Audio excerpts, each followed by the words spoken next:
What is now being considered is what could be done in order to lift the embargo. We have a deadline, that is the end of May, and by then another meeting will be held.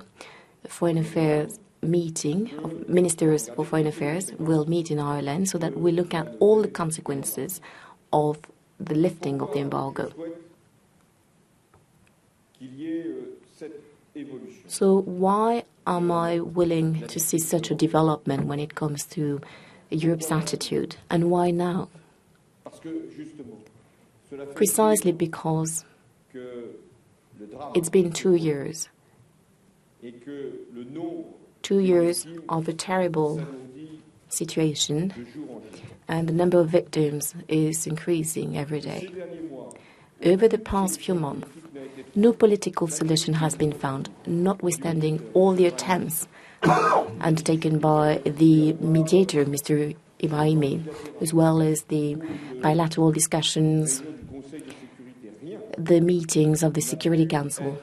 Nonetheless, nothing has been obtained from Assad's regime.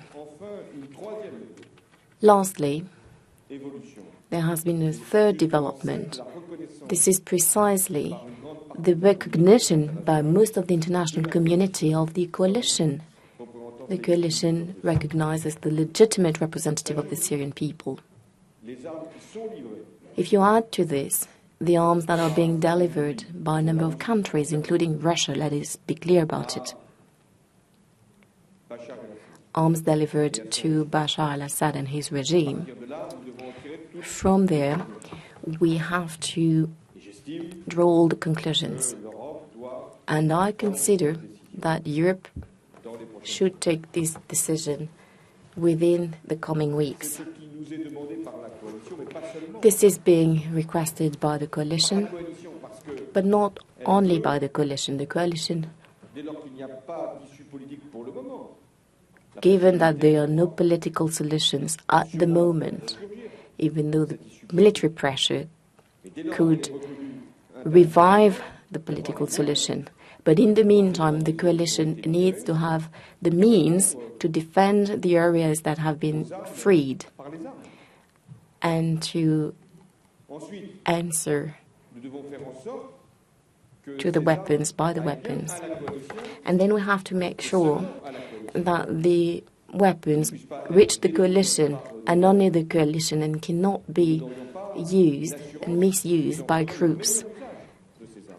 If we can have no guarantee that these groups would not necessarily make the best possible use of these weapons, then we have assurances that they can control these weapons.